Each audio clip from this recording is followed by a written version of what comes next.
Hazrat Mirza Masroor Ahmad, Khalifatul Masih V, may Allah strengthen his hands, takes his noble mission of propagating the true, peaceful message of the one God to the corners of the earth. In October 2015, His Holiness blessed the Netherlands, where he was invited by the Parliament to address them. His Holiness also laid the foundation of a mosque in Holland during this visit. His stay in Holland attracted a great deal of press and media attention.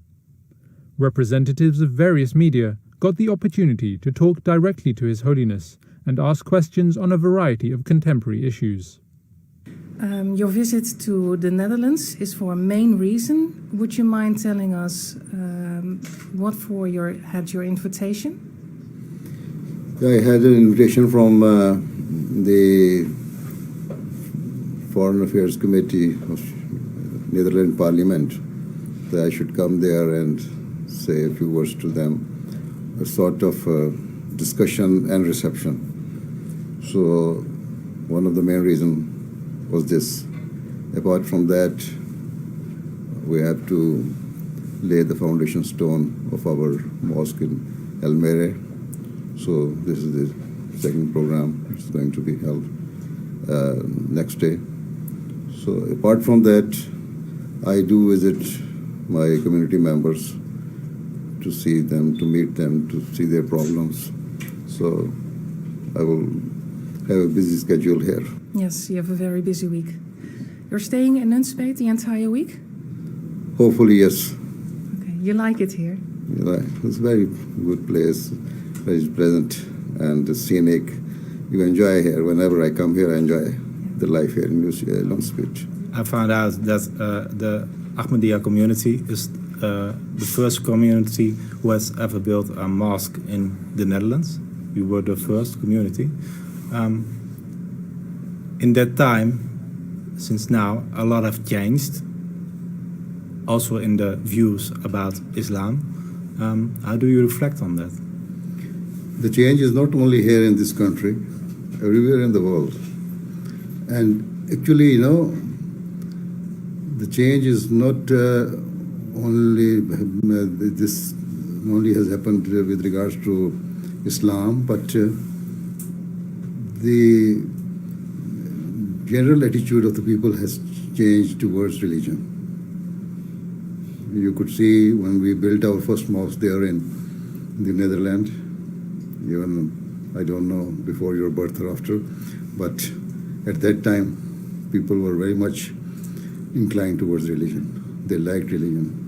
But now, majority of the people in the world have, deviated from the teachings of religion, or they don't like religion, or even there's a big number of atheists has now emerged in the world. So this is the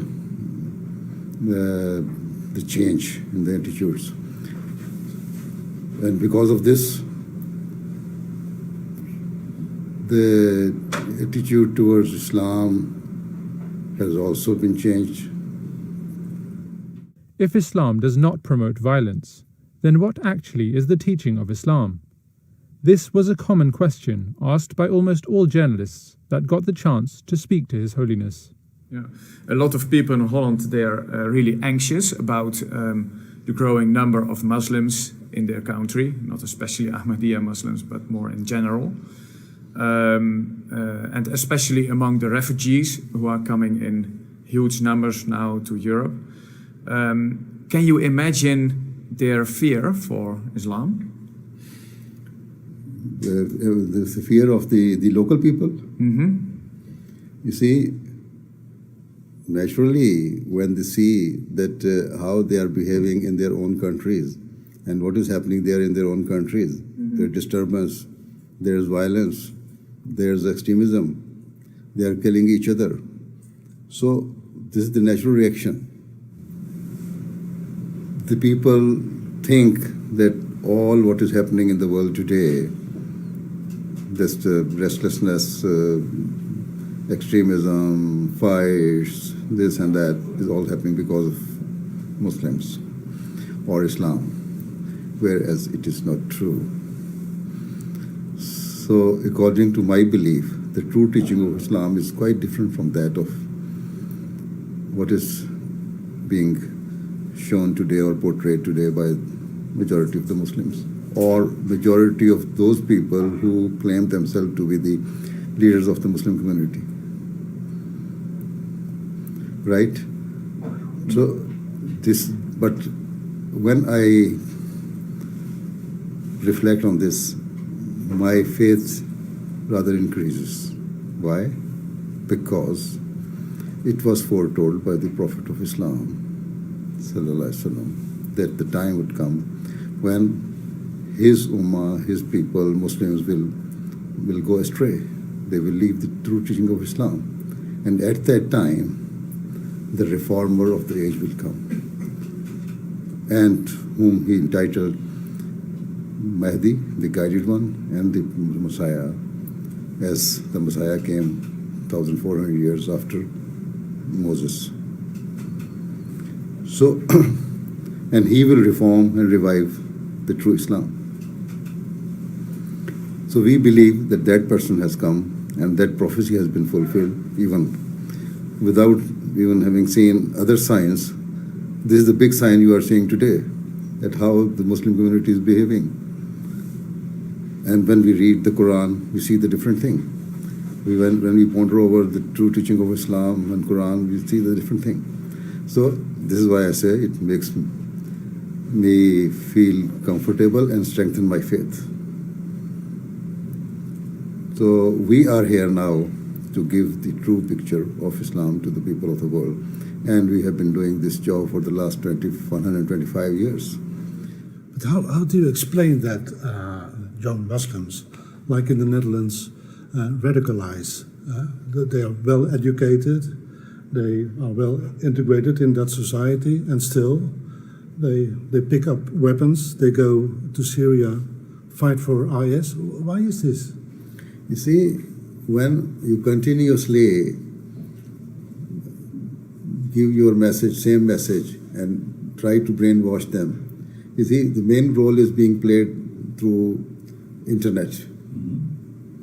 So when they are sitting there, continuously reading there, they are being asked that your rights are being not given to you in a proper way. You are being deprived of so many things, especially those who are Muslims.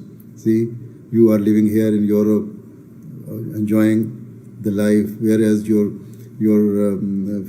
fellow brothers are suffering in their respective countries.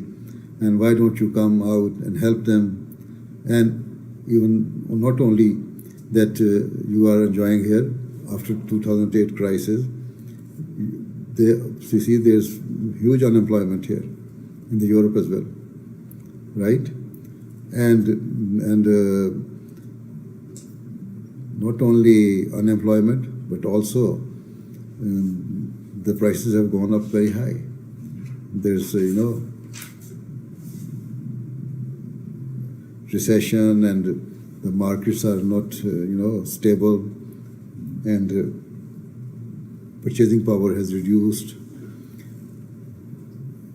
Before that, you used to have enough money and enough chance.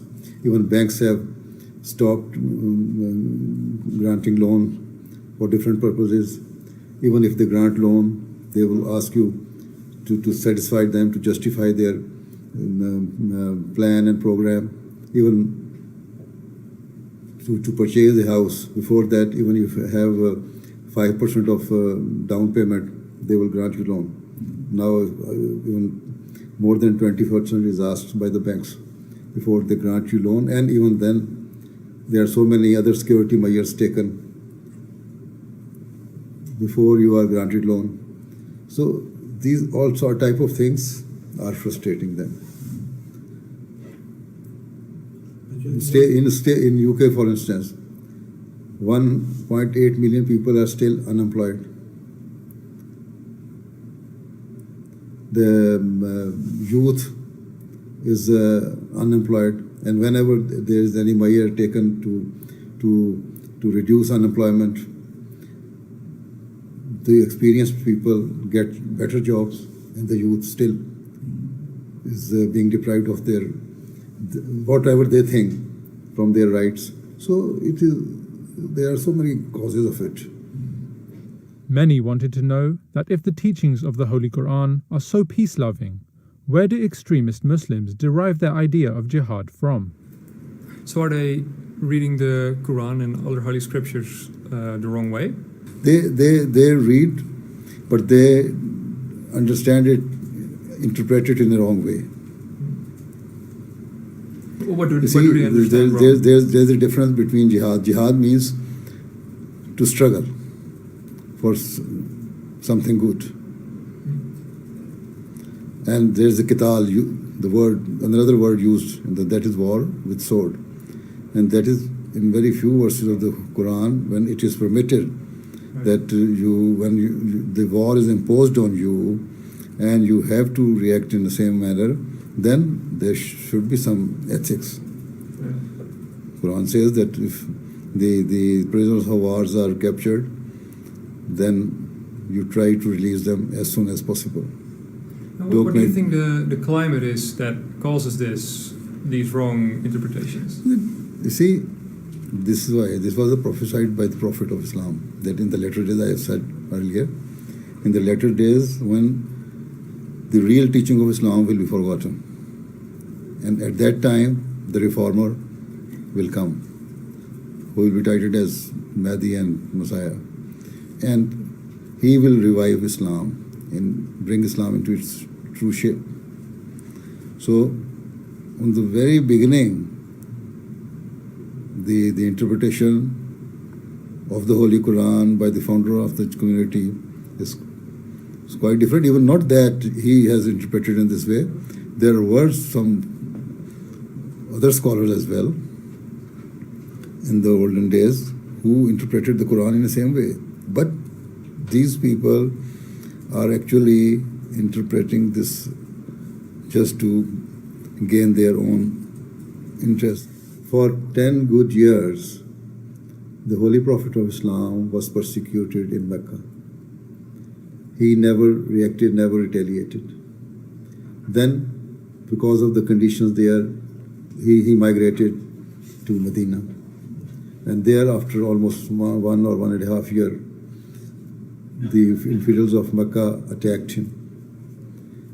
Then there's a verse in the Holy Quran that now you are given permission to fight back.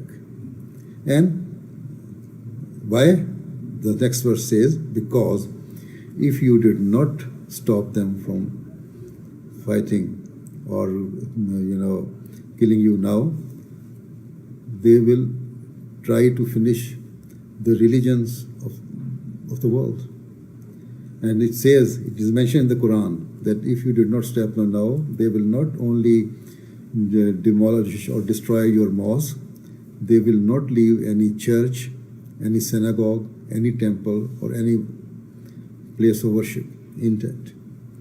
So it means when the permission of war was given to the Muslims, it was to save the religion, to save all the religions of the world, to save Christianity, to save Judaism, to save other religions. For 1,400 years, the old sacred buildings of other religions, even Abrahamic religion, were safe there, in those areas. Yeah. Even during the time of Holy Prophet and his 4 brightly guided caliphs, and then after that, these buildings were not destroyed. And now they have just ruined all those historical places there now by ISIS. So it is not good. Had it been in the Quran or it was the teaching of Islam, it should have been destroyed earlier than this. Those people were more pious and had more power than these people. Why is the Ahmadiyya message of Islam not accepted by the rest of the Muslim sects? This seemed to be a favorite question. Okay. Main reason, you believe in peace, loyalty. You want to bring that to all countries. Actually, that's a main message for you. Is it hard nowadays to bring peace to people, to explain what you're here for? Yes, of course, it is hard. But if we are determined that we have to spread this message all across the world and we should not give up, then despite the fact that it is hard, we have to do it. Is it accepted by most people? Even it is, you cannot say it is, you see, if it is a good thing, it is accepted by most people. Your question should be that, is it accepted by most people and do they follow your teaching? Then, yes, even though they accept it, but they do not follow it because of their, so many hindrances and restrictions and so many other things involved in. Do people understand your customs? Or do you have to explain it over and over again? Do people accept the fact that you have your own religion, your own acceptations? We Ahmadis have own religion. We don't have our own religion. We believe in the same Islam as was revealed to the Prophet of Islam, peace be upon him. We believe in the same Quran, that holy book which was revealed on the Holy Prophet, to the Holy Prophet. So we don't have anything extra about only the interpretation. For instance, we believe that according to the Holy Quran, to do jihad is good thing. But what type of jihad? The best type of jihad is to reform your inner self first. Then to spread the message of love and peace and harmony. This type of jihad, which is considered jihad in the present days, jihad of sword and extremism, is not a jihad. This is the last type of jihad, if with the condition that if Muslims are attacked as a Muslim and they are stopped to practice their religion. I can give you this assurance that any good Ahmadi who is a practicing Ahmadi Muslim will never ever think of going to jihad in this way. His jihad is first to reform himself and then to preach the true teaching of Islam. Like you said a few minutes ago, you don't have the you're not being listened to by these other Islamic groups. But right? we are not disappointed. We are not going to give up. We are a missionary organization. We shall continue with our missionary work. And one day, we hope, if not this generation, next generation will accept the true Islam and they will change their attitude. We pray and try that it should happen in our generation. But if not, the next generation will do it. Of course, there are quite a number of people who say that we are joining you because now we see that you are the people who are giving the true message of Islam. And that is peace, love and harmony. And even quite a number of educated people who say that only after seeing the message of love and peace and your behavior, the behavior of majority of Ahmadis towards each other, that has attracted us to join you. No matter what their religious affiliation is, or whether they understood the religion, the depth of the religion or not. But from surface, when they see the behavior of Ahmadis, they joined us. You're the fast growing Muslim organization in the world? Yes, as an organization, as a community, yes, we are. And if you see, other people may claim that they are fast growing, but they are just confined in their local areas. But our community is an international community. And under one leadership, under one banner, and under one slogan.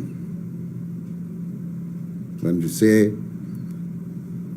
we read the kalma, that is to give testimony that God is one an omnipotent and the Muhammad is his servant and messenger, then we also say that the message is love for all and hatred for none.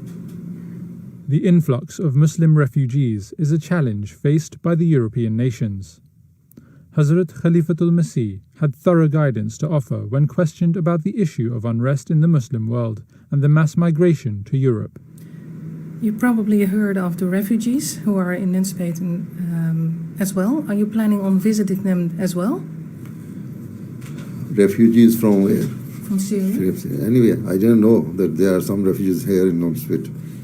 But you say, this I know that influx of refugees here in Europe, and they are trying to go to the UK as well. And we only say that whoever is deprived and being denied of his right should be given opportunity to live a free life. Either it's the European government who are ready to help them, or any other government, at least they should be helped. In what way can you help them? You see, the best way is to stop brutalities happening there in their own countries. You see, by extremists or by the governments even.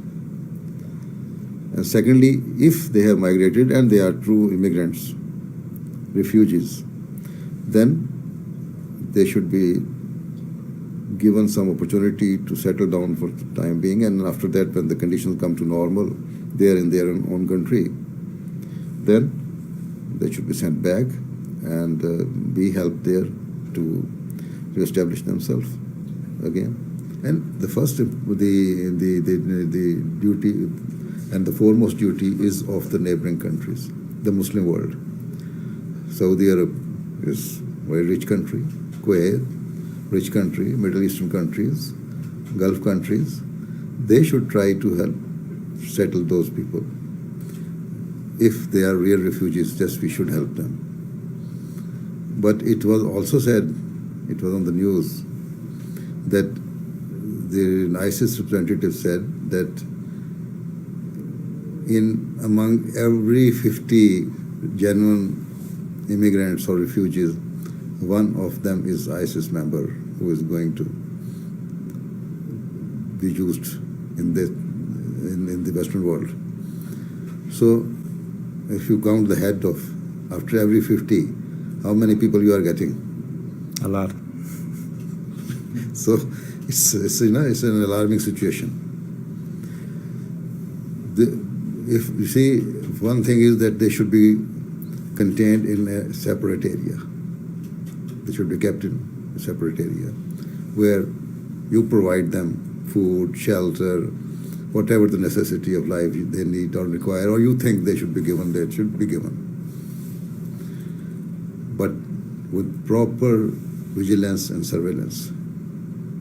The world generally is going through a tumultuous phase where the Muslim world seems to have a great role to play. The media naturally wanted Hazrat Khalifatul Masih to comment on the global situation. I believe you told one of the newspapers this week we're on the edge of a new world war, possibly a World War III, because all the tensions building up. Is this strong? You see, it is not the first time I've been telling this thing. In the Muslim world, why there was disturbance? One of the causes is that, yes, of course, that their leadership is not very honest and sincere to the country or even to the people. They are frustrated. So they raised their voice against the governments, and governments tried to snub them, and there was a reaction. And also, that is the situation in the Muslim world. And then, because of that, in some countries, some Western powers also interfered, and in the name of maintaining peace in their areas, they sent their forces, and that was in Iraq, So that Iraq issue was there.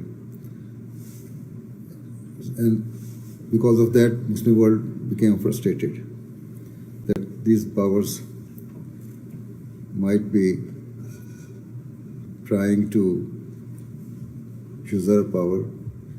Even among the people, this frustration was smoldering for some time, because after the fall of Saddam regime, the situation didn't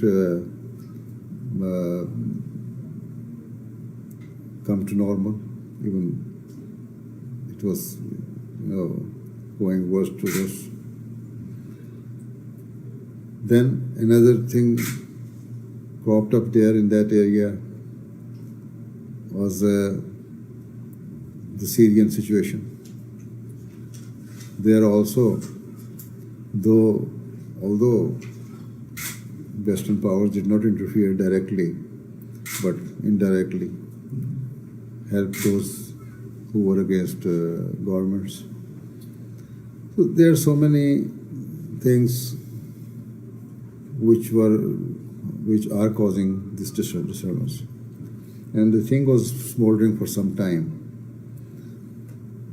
And after 2008 economic crisis, it again flared up. And after that, again you would see that things are getting worse to worse. Yes. How dangerous is it that... And in that area, now you can see war in so many countries, you see, with the existence of this ICE government. Iraq, Iran, Syria, Jordan are not safe. And not only this, now there's a new development. Russia now has entered into it, helping the Syrian president. They have started doing airstrikes on the rebels and ISIS both, and other extremist groups as well. They think, or it is said that the ground troops will also be sent there, right? America had been doing it for some time.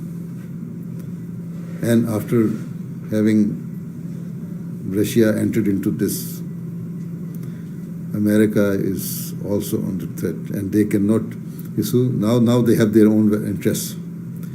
They cannot lose their interest in that region.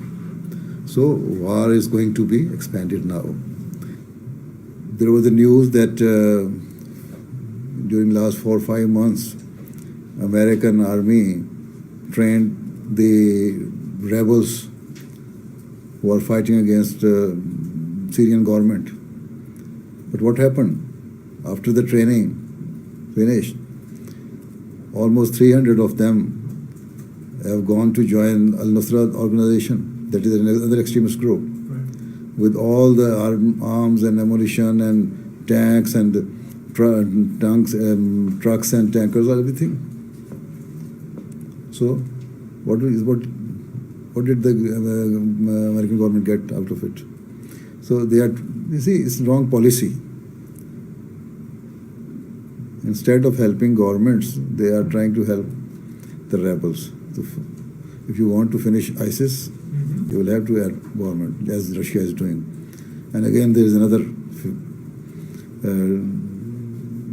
danger cropping up in that region. So we should be helping Assad. You see, there should be proper strategy. You will have to decide who is the bigger enemy, Assad or ISIS. Which of them is disturbing the peace of the world, Assad or ISIS? That's a rhetorical question. You mean ISIS is the bigger one, so we should support Assad?